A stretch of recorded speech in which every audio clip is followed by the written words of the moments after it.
Laura Martinez, thank you for your super chat. Blessings, Leighton. I'm thinking about becoming an open theist. This is the question bothering me. How do you explain God creating a person that he knows 100% freely will choose to go to hell? That goes back to BJ's question earlier. This gets into the philosophy of it all. This is why Molinism exists. This is why the differing views of dynamic omniscience exist. Many of you know that I've had Warren McGrew on the program several times. He considers himself more of a dynamic omniscient view.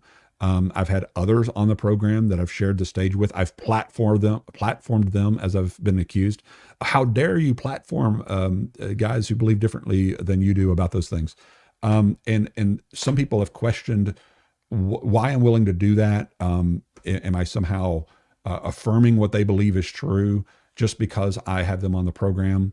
And what I've always tried to help people to understand is that there is the theological side of things, and then there's the philosophical side of things. And there's a crossover, like the Venn diagram, there's a crossover between those two things. Like if you have the two circles, those that can't see me or listen to me audio, I'm using my fingers right now to draw out a Venn diagram. And where those two cross over, the philosophical and the theological kind of cross over. That's where the debate really is over these issues. Because when you get, and you can't have one without the other, by the way, people who try to say, get rid of that philosophy stuff and let's just deal with theology. That doesn't work either. Matter of fact, by even saying that, you're making a philosophical statement, as Eric Hernandez has pointed out to me several times. We all use philosophy. And if, like C.S. Lewis says, in a paraphrase, I'm saying something to this similar effect, good philosophy has to exist, if for no other reason, to answer bad philosophy. And I think theistic determinism is just bad philosophy. Now, I'm either determined to think that, or it really is bad. And I'm not saying that as a joke. That's a truism of the claims of their system. Either God is determined for me to think determinism is bad philosophy, or determinism really is bad philosophy. It's one or the other. That's one of the reasons we point out these kinds of things. When it comes to dealing with a infinite being and his knowledge and how that knowledge works within time and space, like as I was attempting to address a little earlier, with God being, in a sense, if we can even say it, outside of time or above time or beyond time, existing at all places at all times, omniscient as well as omnipotent, omnipresent, meaning present at all places at all times, and therefore knowledgeable at all things at all times because of his presence of all things at all times, not because he determines all things at all times. Is that beyond full comprehension? Yeah, I can't grasp that. I also can't grasp how God creates something from nothing. I don't believe that it's true. It's just that I can't grasp it. I can't understand it. I can't understand how God knows all things at all times because it's beyond my full comprehension. I'm fine with that. What I'm not willing to do is to make claims that seem to, at least my understanding currently of the scriptures, I cannot make claims about God that I don't believe are not necessarily true. For example, I don't believe God determines my morally evil thoughts and choices. I just don't believe that he decrees those things. I don't think he determined them. I don't think he decreed them, nor did they enter his mind, as Jeremiah 19:5 says. I don't think that he tempts me when I'm tempted. I don't think he ordains the temptation. I don't think he decrees the temptation. He certainly doesn't decree my choice to fall into temptation. Okay, I don't believe any of those things are true because of the Bible, not because of just my emotion or my philosophical stance. I think the Bible keeps me from believing that those things can be true because they outright deny those things are true. They're not true of God. And they, in my mind, they would impugn the character and the goodness of God. So I reject them on that basis. Okay. I also don't believe the statement that God doesn't know the future free choices of people. I think the Bible gives us enough revelation about himself and his abilities to believe that he does know the future free choices, and they're free, libertarianly so. How? I have no clue.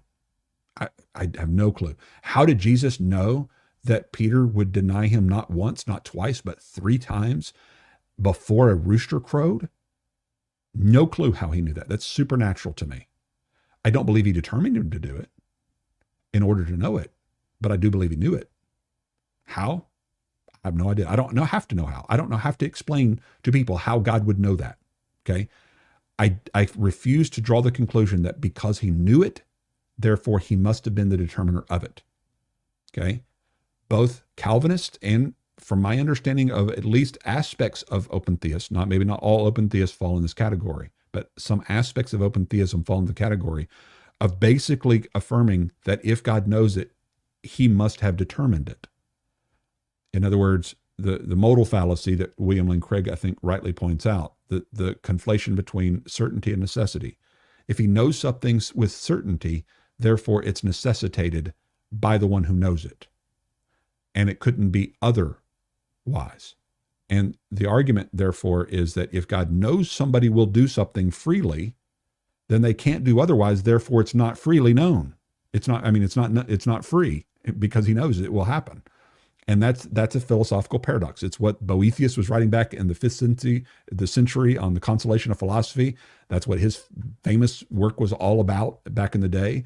And many philosophers have grappled with that concept and try to unpack that concept and try to understand that concept. But that is mostly philosophical, not theological. That's one of the reasons that people will say, well, are you a provisionist or are you a Molinist? Okay, you're conflating categories. You've just now said, is your philosophical view a Molinistic one, or are you a theological provisionist? Well, most theological provisionists that I'm aware of are Molinistic.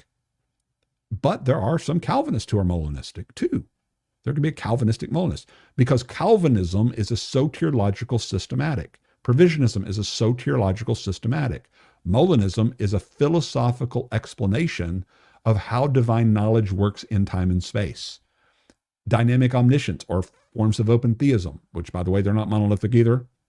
In fact, if you listen to the broadcast where Warren McGrew goes on to Trinity Radio with Braxton Hunter and Jonathan Pritchett, both of which are classical theists in the sense of omniscience, as far as I'm aware, and they talk to Warren about his beliefs, what he views and what he says sounds very similar to a lot of what Molinists say with regard to time and eternity and knowledge. And many of them aren't denying what you think they're denying when you come to understand what they're arguing for. And so a lot of that, to me, is philosophical speculations about things the Bible doesn't tell us. Okay? I've been over this so many other times, but I'm just trying to, as I close here, help people to understand this. If we begin to speculate about what the Bible does not reveal, as long as you're talking about those things with humble, speculative commentary, I don't have a real problem with it. When I have a problem with it is when people speak, "Thus saith the Lord," and make declarations that cast out everyone who doesn't agree with them out of the kingdom because they don't come to the same philosophical findings that you do. Okay? And I have Calvinists, I have theistic determinists on my program who I obviously vehemently disagree with regard to their conclusions about theistic determinism. I also have open theist, dynamic omniscience guys on my program that I may not disagree with as much theologically, but I may have some questions and or some issues with their philosophical findings. But why wouldn't I have them on the program just as much as I would have a theistic determinist on the program? Am I platforming both of them? See what I'm saying? Am I approving them to be correct in every point of theology or philosophy that I disagree with just because I have them on the program? No, I believe they are coming to conclusions based upon philosophical assumptions, possibly, maybe good assumptions, maybe bad ones. But I think that they're well-intending in their efforts to come to the right conclusions, some of which are more consistent with the biblical revelation than others. And I want to try to be as true to the Bible as I know how to be. And so, just as I would never say that God doesn't have the ability to know something when I think the Bible teaches that he does have the ability to know it, and he does know it. In the same way, I don't want to say that God determines something that I don't believe God determines. Now, I've talked about this before, and it got me in a little bit of trouble. Um, because where was I going? I read something on the side chat and it got my brain thinking about that, and now I can't go back to it. I've gotten a little bit of trouble for saying this. Is that if you're going to err, if both open theists are erring and Calvinists are erring, which is the more grave error? And I've talked to Tim Stratton about this, who's a Molinist himself, and so he has a high view of God's sovereignty and power and knowledge of all things as a Molinist. In other words, he certainly affirms that God knows all things, past, present, future, exhaustively. And yet he even makes the same point from a philosophical vantage point of which error is a more grave theological error, the one made by our open theist brothers or our theistic determinist brothers, which is the more grave error, because one might be impugning the ability of God to know future free choices. And I even have to protect Warren from that charge, because Warren doesn't say God, from my understanding, and I don't mean to put words in Warren's mouth, he can talk about this himself, and I'm sure he does. But I've heard guys who hold the dynamic omniscience that God knows all possible contingencies. And so it's not a lacking of God's ability in that regard. It's a form of middle knowledge that he knows all possible contingencies, though it's not until the time it's actualized that he knows which one of the contingent options that happens until it actually happens. Again, my brain can't even follow the explanations of it, much less the actualization of it really happening in the worlds. But okay, so Warren comes to a different theological or philosophical conclusion about how God's knowledge works, but he's not even denying that God has the power or the ability to know all possible future contingencies. That sounds like a pretty powerful God to know every possible contingency. It sounds like William Lane Craig's possible worlds and what he's talking about. But the difference between that and what maybe a dynamic guy would say is that when God actualized this particular world, he determined for this particular world to come to existence, and therefore determinism is true, and therefore they would reject it based upon those. And just for most of us dumb people, put myself in that category, most of us that don't have the IQ of a William Lane Craig or even Warren. I think Warren's a really smart guy. Braxton Hunter, smart, Pritchett, those guys are at a level that I'm not at mentally. I have to break things down. That's why I'm known for analogies. Okay. I have to break things down to the simple level. Okay.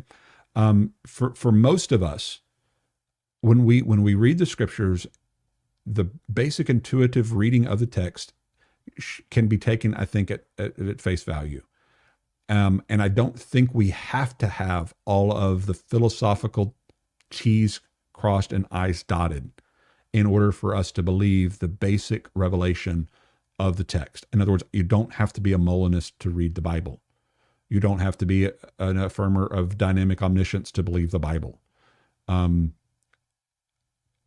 I think every text that I've at least dealt with or grappled with can be explained within the theological provisionist framework without appealing specifically to anything dynamic omniscience guys say or anything Molinists say, because I don't think that the verses are even talking about those things for the most part.